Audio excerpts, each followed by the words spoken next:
Welcome, everyone, to another edition of Big Blue Banter here with your hosts, Dan Schneier and Nick Turchyn, to give you the latest news on the New York Giants, to break down different offensive and defensive concepts we think we'll see during the 2018 season, and eventually break down the concepts we actually are seeing, in addition to a lot of other things. Bruce just played us in. I was trying to rally and lobby Nick to get a little bit of Allman Brothers action, a little bit of maybe some Stevie Ray Vaughan action leading us in, but I can go with Bruce. I'm from New Jersey, so I like it. How you doing today, Nick? Pretty good. Ready to go here. Good. Nick wants to cut right to the chase. I get it. He's a football guy. Not interested in talking classic rock right now, and that's okay because from the first show, it sounds like you guys like what we were talking about. Again, if you like our stuff, you can obviously follow us on Twitter, send us your feedback there, write your feedback in the reviews and the comment section on iTunes for our podcast, Big Blue Banter, and we can take what we hear from you and apply it to the next shows. But we're going to jump right in today. We're going to talk about some recent transactions, some potential transactions for the New York Giants. So we're going to start with the signing of Russell Shepard, the wide receiver, former Panther, special teams ace. What do you see from Shepard, Nick? And just keep in mind, he's already been operating in OTAs as one of the punt returners, mixing in with the wide receiver groups. What do you think the Giants fans can expect from Shepard during the 2018 season with the Giants? Yeah, I think he's a pretty good, tough receiver for his size. Initially, I think everyone wants to, when we see signings in the offseason, you want to see like these perfect fits for the areas that the Giants maybe lack or need help in. And so this isn't one where they necessarily need a lot of help in the Z wide receiver, the slot wide receiver position, but it's one that Shepard runs really well. He's very tough for his size, like I said, really good functional strength, okay speed, not amazing speed, but good speed. Good acceleration, especially when getting north. Makes really good plays to his left. Whenever he moves to his left, I found he was like very strong. Really good plant steps off on his left side.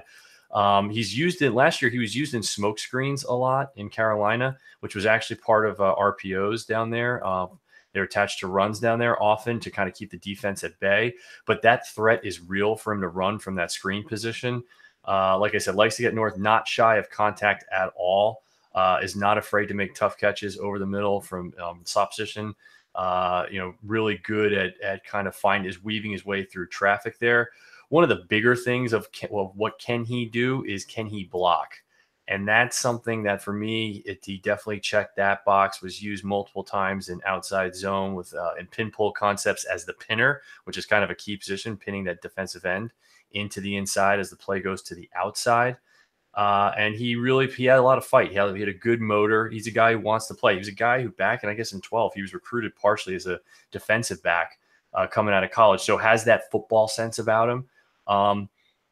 Real quickly, what does he struggle with? He struggles with drops. I think he struggles with a bit of a hands issue where when Cam Newton was throwing him some fastballs kind of right in his face, he had some not lazy drops, just drops where his hands aren't that great. And some of his receptions, you saw the ball go through his hands and hit his body as well. So certainly kind of not that Odell like hands per se, but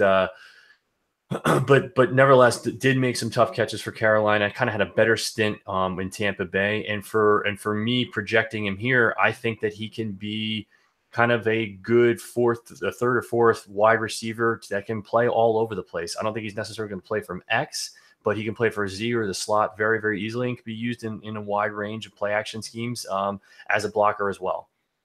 Yes, and for those who don't know, I hooked up with Nick on Twitter when I found his work, Turch's Tidbits, and at IT Inside the Pylon. Nick loves breaking down the game tape. He loves watching the film. So I asked him to take a look at Shepard before today's show because Shepard's a guy who intrigues me. Not only has Dave Gettleman got an inside look and a closer look at him after, he was with the Carolina Panthers up until last offseason as general manager, but more importantly for me, Mike Shula, who was the Panthers offensive coordinator last season and who's now the Giants offensive coordinator, also must have seen something he likes because they signed Shepard in the middle of the offseason. And remember, Sterling Shepard, and we're going to probably confuse those and get those mixed up all the time on the show. Two Shepards, never a great thing, but we'll roll on past that. Remember, though, Sterling Shepard spoke after yesterday's practice, after Tuesday's OTA practice. The fourth overall OTA practice with the full team, with the veterans and the rookies. And he said, listen, I'm going to play a lot more outside wide receiver this season because that's what I'm doing so far in OTAs, and I have confidence that I can do it. Meanwhile, we're talking about Sterling Shepard, who has played 90% of his snaps in the slot since entering the NFL and has had 90% of his receiving yards in the slot since entering the NFL. But at the same time, Shepard feels like he can play the outside position. He feels like he showed that on tape after the injuries last season to some of the other receivers on the depth chart when he was asked to play a little bit more outside.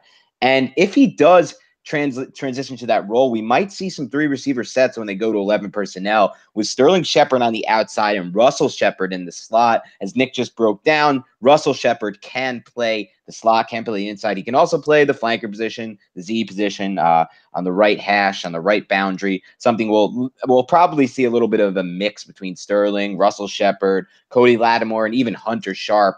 2 guys in the latter two, Lattimore and Sharp, who have been seeing first team reps with Eli Manning in the offense during OTAs so far.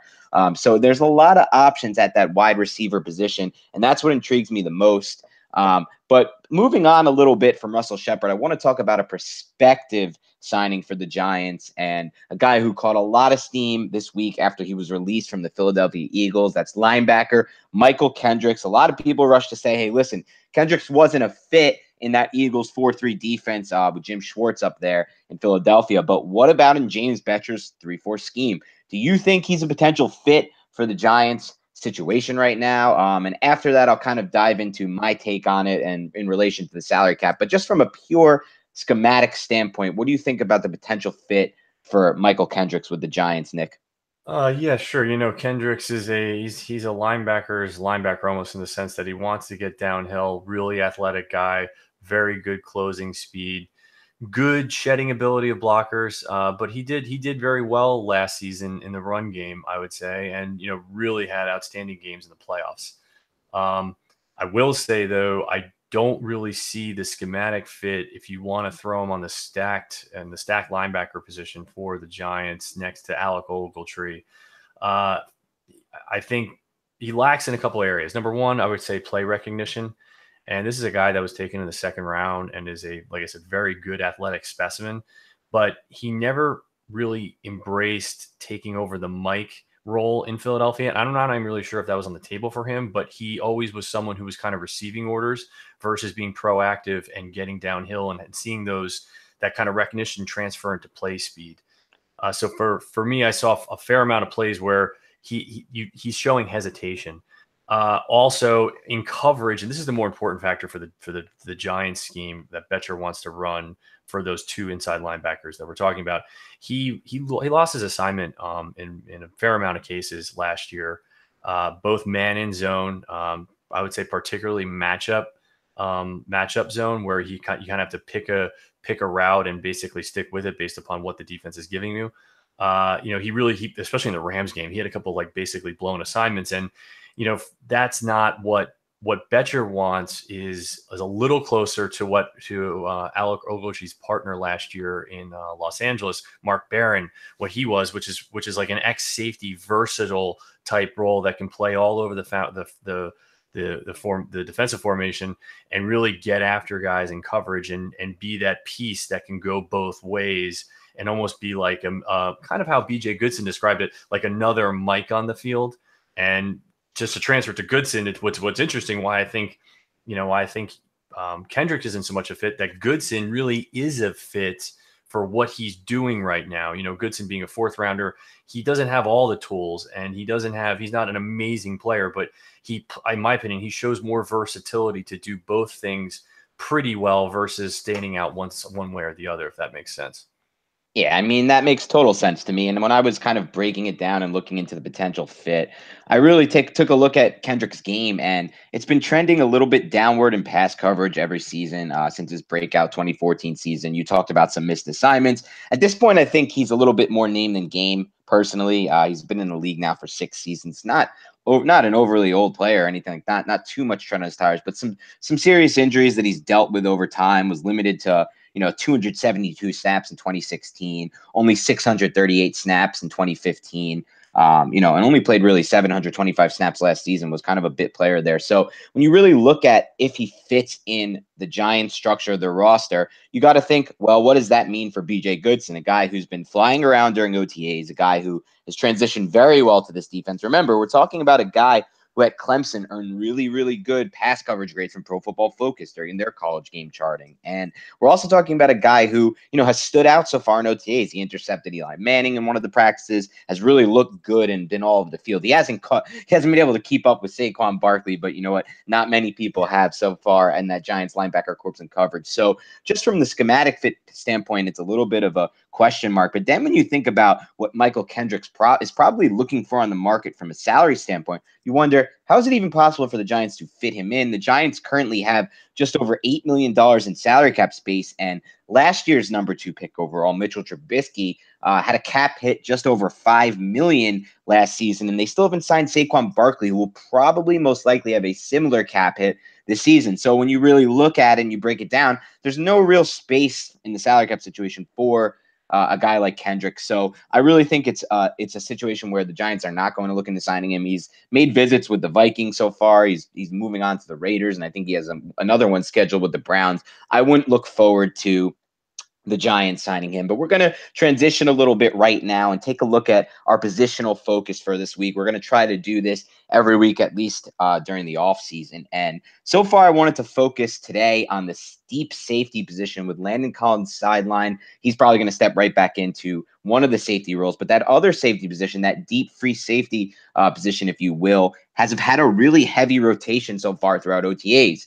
Guys like Andrew Adams, who was probably the Giants' best coverage safety last season, at least according to Pro Football Focus, even though he also struggled with missed tackles, in addition to Darian Thompson, has seen some reps. Darian Thompson's seen some reps, a guy who looked better his rookie season than last year. Michael Thomas, the free agent who's played mostly special teams for the Dolphins, is mixing in. Curtis Riley, an unknown, kind of unheralded guy they signed in free agency, who was expected mostly to contribute on special teams, has also actually seen some first team reps as well. And then Sean Chandler, who's a sleeper position. I wanted to know what you think makes this deep safety role so unique and different in Better scheme, or maybe if, there were other reasons for why we saw so much single high last season with the Cardinals, and maybe that will differ this season for the Giants.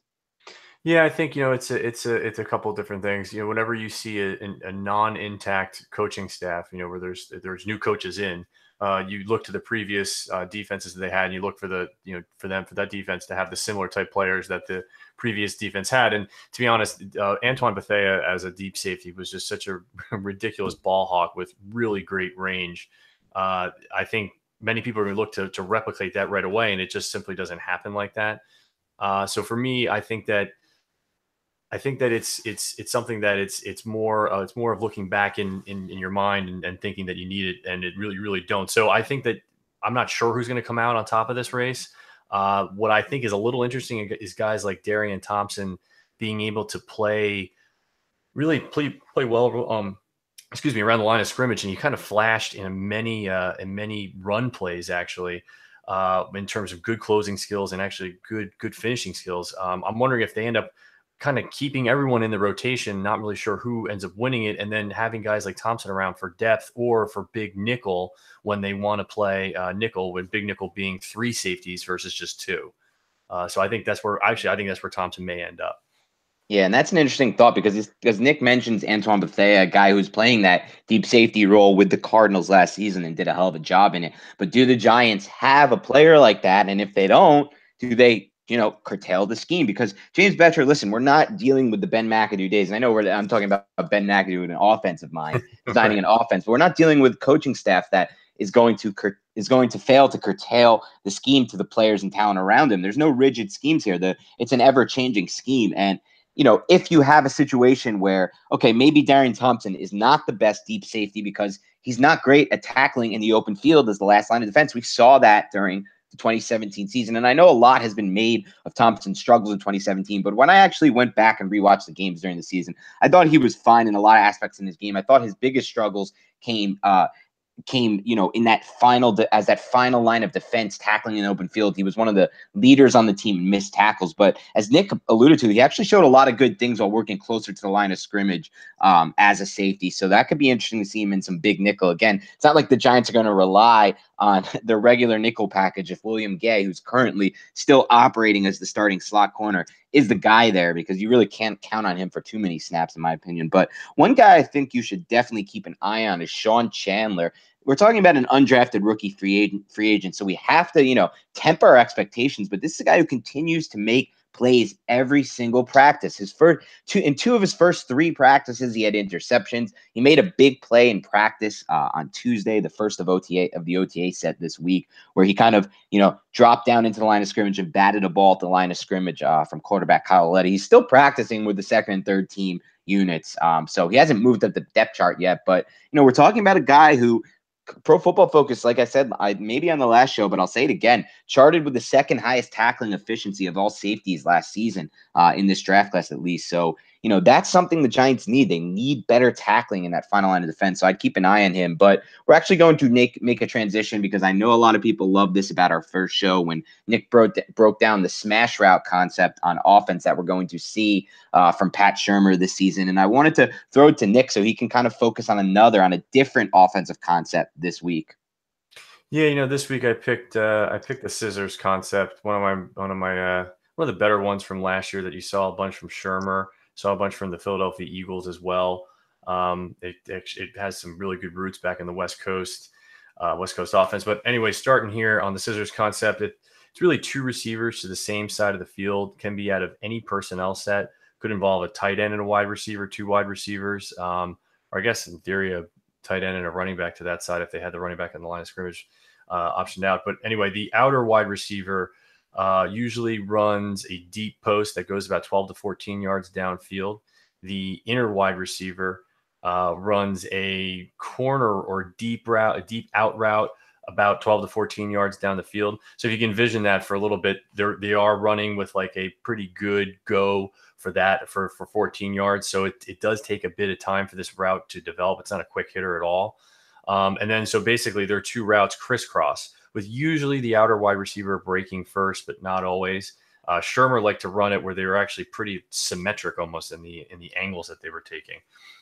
And basically you're kind of supposed to hit the post if it's cover 4, putting that deep, or cover 4, which is quarters coverage, putting that deep safety kind of in conflict. If it's cover 3, you tend to see the out route hit. And if it's man, it kind of depends on the release coming out of it. Again, the Eagles, you see a lot of teams run this. The Eagles run it at all different kind of variations with different angles for the post and the out route and how far downfield they go as well. So something that's kind of versatile, you can kind of change it up a bit. Bill Walsh in the 80s and 90s actually kind of cool. I was just looking at his Finding the Winning Edge, the Bible, and was seeing how he ran it. He ran it to target cover 2, where the tight end, the flanker, were very tight to the line of scrimmage, and they run that same idea, just targeting that deep safety right around the hashes.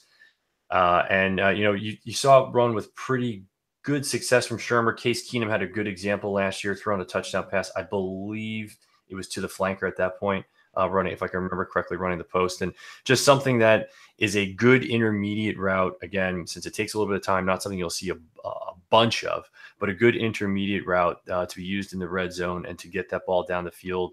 And takes a bit of pressure off of Eli in terms of, basically, you can use that route concept on one side of the field and have another check to the other side of the field. And it, in my opinion, it makes his reads much simpler.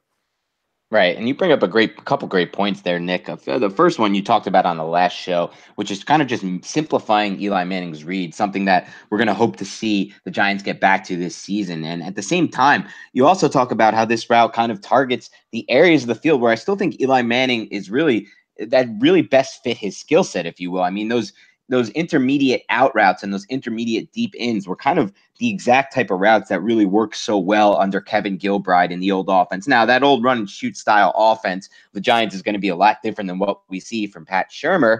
But some of the concept play action passing game, taking advantage of the intermediate deep routes, are going to be similar, I think, to what we saw in Gilbride's offense. And you can kind of stop me there if I'm wrong, but if not, let me keep. That makes no. That's exactly right. And the way he started to take it further, the way he throws his ball is kind of a type 2 or type 3, meaning it has a fair amount of arc in it. And these types of routes give him that ability where it doesn't have to be a fastball 25 yards down the field with pinpoint accuracy. It's more of a read and then a feel throw, and something that he was very strong at in that offense as well. Exactly. And then if you look at it and you think about, well, okay, what were the things that went wrong with the Gilbride offense? Well, there were too many reads, there were too many option routes for the wide receivers. And when, the wide receiver depth chart started to go down, Eli Manning's chemistry with the remaining receivers was questionable because neither receiver nor quarterback knew what route what option on the route each receiver is taking. That's not going to be the case, as Nick kind of just broke down. They're going to be more defined reads. And he mentioned something I thought was interesting when you look at what we've seen the past few days at OTAs. And he said, this scissors route concept can be run with a running back split out to the slot. Well, what have we seen in the last few OTA practices? Saquon Barkley split out to the slot, working as a wide receiver, something he's been working on individually with Odell Beckham at practice with the team. Now, you tell me you motion out Barkley onto the same side as Odell Beckham Jr., and you have the defense focusing their attention there with Evan Ingram, Rhett Ellison, guys like Sterling Shepard lined up on the opposite side of the field. And that seems like a interesting mismatch to me. So I definitely keep an eye on that. Anything else you wanted to touch on as far as the scissors route concept or anything else with regards to that? No, I think that about covers it. Wait till they run it, then we'll break it down more. Right, of course. And just one quick question, last question on this. Did you ever see them run this maybe with McKinnon last season or with Dalvin Cook or even Latavius Murray? That's a good point. That's a good question. And offhand, no, I can't remember. Most of McKinnon's stuff was either short out breaking or kind of coming over the middle from what I can recall. But it's one of those things where, it's all on the eye in the sky never lies, and it's all on the grind. So it's another good angle to look at when I go back and continuously study. No doubt. And I mean, again, we're not talking about the Giants using this concept with Barkley split out wide all the time. It would be more of an every once in a while type thing to kind of keep the defense off guard and throw a wrinkle in that they haven't seen. Remember, Barkley hasn't really run that many routes out of the wide receiver position in college. I think I saw Pro Football Focus recently tweeted he ran about 24 routes last season out of the slot and boundary combined. So just something to keep an eye on in case they try it out there. As we shift a little bit from there, I wanted to do a quick recap just of what we've seen in OTAs. Remember, there's another set of OTAs going on this week. It's the second set with the full team, rookies and veterans. This is now the fourth total set of OTAs. There will be one more next week. And then from June 12th to June 14th, there will be the mandatory minicamp where every veteran, every rookie is expected to be in attendance. And there's a 6-week break before training camp. But just wanted to catch everybody up on some of the things I've noticed recently in OTAs that have really jumped out to me. I wanted to start with John Halapio's rise up the depth chart, and I hope I'm pronouncing his last name correctly. This is how new he is to the team. He joined the team last season, really stood out to general manager Dave Gettleman for his Week 17 performance, Giants versus Redskins, where the Giants ran the ball for 260 yards on the ground. Halapio delivered the key block to help spring Orleans Darkwa's 75-yard touchdown run. Graded out really well from Pro Football Focus. Caught Gettleman's attention as a run blocker in that game at right guard. Started offseason OTAs as the first-team right guard. Since the team has drafted Will Hernandez, the Giants have kind of flipped the script a little bit with Halapio, and now he's actually mixing in and taking first-team reps at the center position. So the Giants have really rolled out two separate offensive line groupings during the past 2 weeks of OTAs. Both offensive line groupings have left tackle Nate Solder, right tackle Eric Flowers. There have been no changes there, but the first grouping, and there really is no first or second grouping, they're pretty much splitting reps, but one grouping has Will Hernandez at left guard, Patrick Omameh, the free agent signing from the Jaguars, at right guard, and then John Halapio at center. The other grouping has Patrick Omameh at left guard, Brett Jones, the starting center who replaced the Weston Richburg last season, at center.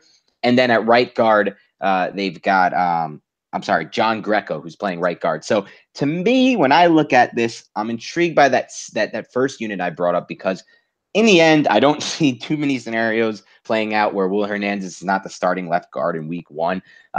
So if you really look at it like that, this is the time for these offensive lines to build chemistry playing together, to really get down, a nice rapport with each other in their blocking. So if that line consists of what I expect to be the starting left tackle in Nate Solder, the starting left guard in Will Hernandez, the starting right guard in Patrick Omameh, and the starting right tackle in Eric Flowers. Well, now I'm looking at who's the if there's 4 starters on that line, who's the last starter, and that's Halapio in the run game. And as well as Brett Jones did as a pass blocker in 2017 with the Giants, he's still he's still very undersized for the position, and more of a finesse blocker than a power blocker, and more of the old style of Giants offensive lineman. John Greco's a guy who's a really good run blocker, and somebody who's a nasty player at the pivot. So that's something I'm keeping an eye on. Have you seen anything?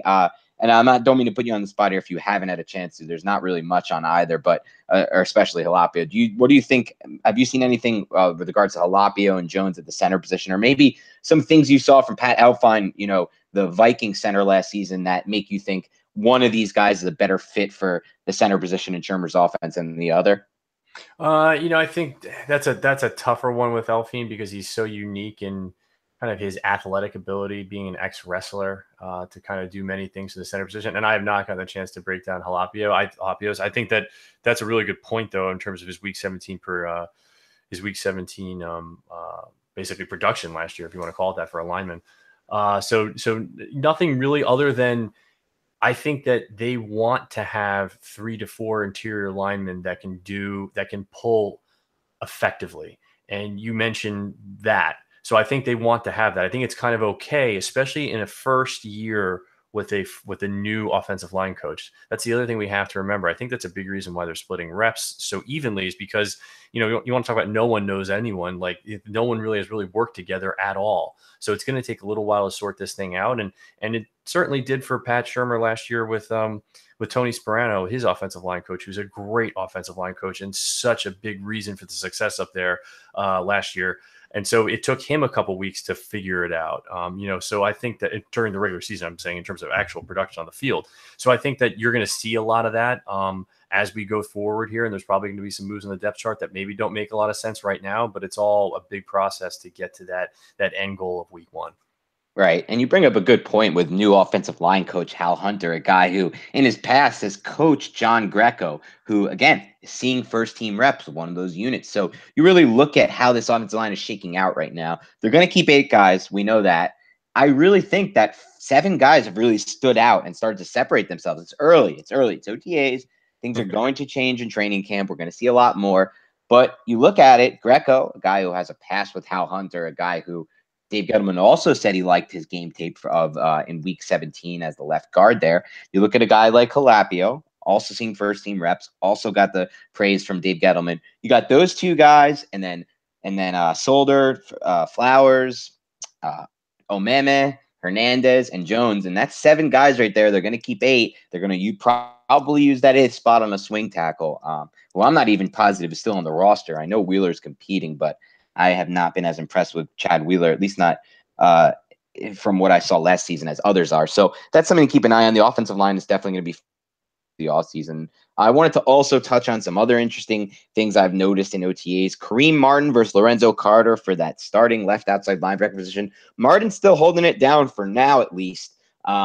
And although I thought maybe they would kind of transition him back to that 5 tech if Carter can step up and play, and I still think that's on the table. There have been some interesting developments at the 5 technique position in the recent OTA practice from Tuesday that I'll get to in a minute. But Martin is a guy who I still think is going to be better fit for a more of a sub package type player, a guy who kind of rotates in on certain downs at the outside linebacker position. Remember, he's 6'6", 280, and there was a play in practice from Tuesday that I didn't get to see, but I wonder if it was that smash route concept we talked about in the last show, Nick, where Evan Ingram beat him in man coverage, Martin, on a deep route down the right sideline, and Eli Manning kind of perfectly dropped the ball in and hit him in stride for a touchdown. So I wonder if they used that concept on that play. That's something interesting. But it was a vertical play for Ingram, who's obviously 240 and runs a 4.41. Not a great matchup for the 280-pound linebacker. But then you got a guy like Carter, who's 250 pounds,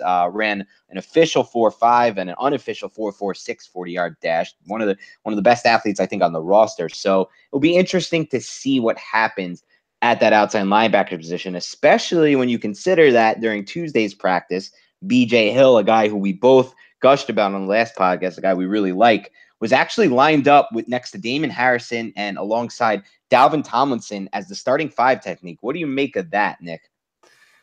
That's interesting. And again, just so guys know, I love listening to Dan just because he keeps me up on the team for stuff that I'm not seeing, or my head is literally in the film all day. So this stuff is great. I think that first of all, it makes a lot of sense, but it doesn't make a lot of sense. Hill is very versatile and he shows a really good amount of athletic ability. So that doesn't totally surprise me. The other thing it kind of says to me is, hey, like he is a leader and he's the type of guy who's flexible and is going to be willing to play where recruiters, coaches want him to play. And, we know Tomlinson's a really solid 3 tech. I mean, watching tape there, he doesn't flash as some of the other guys that do in the league that are really, really good. But it's if you want to crack the starting 4 or contribute in a very, very significant manner, being there, basically substitute for different packages is only one way to do it. And I think that Hill is that type of guy with that mindset where he could totally take on the 5 tech role. And especially on early downs where Betcher will be featuring more base defensive personnel to offensive personnel with 2 tight ends, with 2 running backs, with that type of thing where it's a little bit more obvious run situations. So it doesn't really surprise me, but it's something where Hill's a guy you want on your team. Bottom line for me. Yeah, I think he's definitely a guy you want in that lineup as much as you can get him. And it's really interesting to me because the Giants' run defense fell off during the 2017 season. They were easily beat sideline to sideline. They didn't have the speed at the linebacker position. And there was some drop off from the ends even in the run defense game. Olivier Vernon and Jason Pierre-Paul, they played through injuries. But I really think the run defense for the Giants has the biggest chance to take the biggest leap forward in 2018. You talk about a defensive line that could feature Harrison, BJ Hill, and Dalvin Tomlinson as a 3-down lineman, with potentially Kareem Martin setting one edge, Olivier Vernon setting the other, BJ Goodson there in the middle, Landon Collins, who has the most run stops of any safety since 2016 coming down. You have a really, really good run defense that could force opposing offenses, I should say, to become one-dimensional. And again, remember, that's kind of how the Giants defense in 2016 became one of the elite defenses by the end of that season. It wasn't necessarily the pressure in the pass rush. They still weren't getting that much pressure in the passing game. They had to use unique design blitzes to get their pressure. And as we talked about on the last podcast, there'll be less of that under Betcher, but there will be a lot of blitzing. Like we said, he was top 3 in blitz percentage in each of the last 3 seasons. It'll be different kinds of blitzes, like we talked about, the A-gap blitzes and whatnot. But again, if you have a run defense that can force offenses to become one-dimensional, it makes things a lot easier. And a few more points I wanted to touch on before we move on, and that's the wide receiver position, still very, very fluid. Roger Lewis has been working with the second team, but he's been making the most plays with that second team offense, and Davis Webb, who looks great in practice.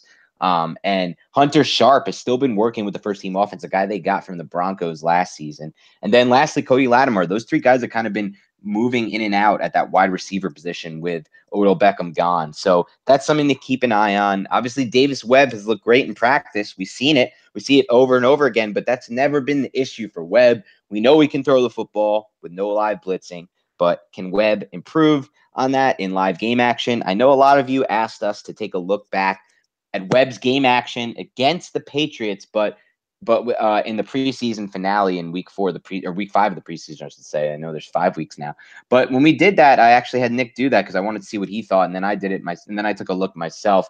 He probably had a more in-depth look, but Nick, you didn't have any glaring takeaways, right? There just wasn't enough to go off of. Yeah, that preseason game that guys mentioned from last year playing the Pats, he did orchestrate a game. It was a game-winning field goal, right? Yep, Yeah, game-winning field goal. Yeah, down at the end. He was playing against very, backup players for New England's defense, and he ran a 2-minute drill pretty successfully, throwing a couple quick out routes, stick routes, that type of thing. Like it just wasn't much other than what he can do with a live arm against a defense that, again, the Patriots are never going to sit back and prevent, but they're playing a softer zone, bottom line. And so there just isn't a lot of tape yet. And more importantly, there isn't a lot of tape, or there's no tape with him in this scheme. And that is not to say that he cannot run Pat Shurmur's scheme. It's just without a direct comparison, or not direct comparison, without a comparison that's even close to where it should be. He was an air raid quarterback coming out of college. It's just not it's just not fair one way or the other. We do know, and everyone knows, that the guy can throw a 9 route. Like, he probably throws like the best 9 route of any backup quarterback, and that means a go route down the field. I mean, with effortless ease, he does that, and so that skill set's there, that trait is there, but everything else I think is kind of, is something where he's certainly working his ass off on, but we just have to see it in actual tape. Right. And you bring up a great point there, Nick, because, a lot of these highlights from these practices, and he has been one of the standout players in a lot of these practices, is him throwing that 9 route, that go route, again, with no pressure, no pads, no live hitting. So I don't think it's really teaching us or telling us anything more than we already know there. And again, like Nick said, for those who don't know, the air raid offense he's talking about is one of the biggest reasons I was skeptical of Webb when I watched his tape at Cal. And I don't have the same eye for watching tape as Nick, but I can see what I can see. And working within that offense, and this is a similar offense to what, Baker Mayfield ran at Oklahoma, not exactly the same, but similar to, kind of what Bryce Petty ran out of Baylor when he put up some big stats and people got a little bit excited about him. But we're talking about an offensive scheme that takes away half the field. Correct me if I'm wrong, Nick, and really doesn't really require the quarterback to make full progression on his reads. So this is just nothing like what he'll be running in Pat Shurmur's offense. So I still think we have a long way to go there on Davis Webb. And before we transition to a little bit of a mandatory minicamp preview real quick, I want to ask Nick what he thinks about one specific aspect of what I think we could see in the Giants offense in 2018. And that's the use of the fullback position, because we've seen it a lot in OTAs. Shane Smith seeing a lot of first team action as the fullback. They're using Rhett Ellison a little bit there. So a couple questions there, Nick. What did you see from rewatching Pat Shurmur's game tape with the Vikings last season as offensive coordinator, and how he uses the fullback position and how you might see the Giants using it in 2018? Sure. Yeah. He ran a fair amount of 21, 22 personnel. So that means 2 running backs, and one of the 2 running backs, or the fullback of the 2 running backs, was CJ Ham. CJ Ham is I want to say a good blocker. I don't think he's an unbelievable fullback. I think that the word or the term unbelievable fullback probably doesn't make a lot of sense in today's NFL. But a guy who's pretty versatile, a guy who can make catches out of the backfield pretty easily. He did get some of those type of calls for him dialed up on 3rd down, after play action kind of leaking out to one side. Shurmur loved to run outside zone with fullback lead last year. So just to cut back to the run, Ham showed the ability to be flexible, but I'm not sure how they're going to want to use the fullback this year, running probably a bit more power. So they may actually want more of a bona fide blocker. I think that who was the guy that they got from that they signed from the Vikings that Shurmur had worked with at the tight end position? I thought they were going to work him in a little bit more. Talking about Kyle Carter, former Carter. Yeah. Has that happened at all or no? So he hasn't worked in too much with the first team offense just yet. But it's still very early on in the process.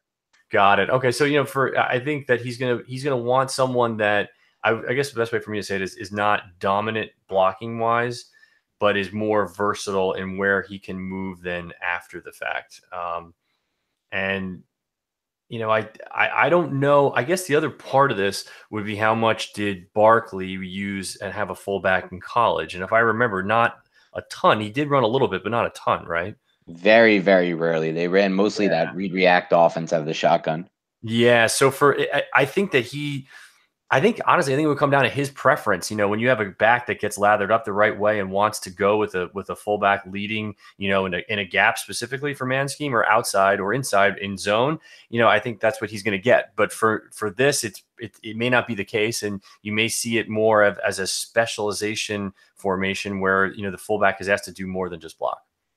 Interesting. So that'll be something to keep an eye on as we move through the rest of the offseason. At the very least, the fullback position will finally be making at least somewhat of a return to the Giants offense in 2018, whether that be Rhett Ellison used in a similar role, or Kyle Carter or Rhett Ellison used in a similar role to how Pat Shurmur used the fullback last season, or in a more traditional role with Shane Smith. That remains to be seen.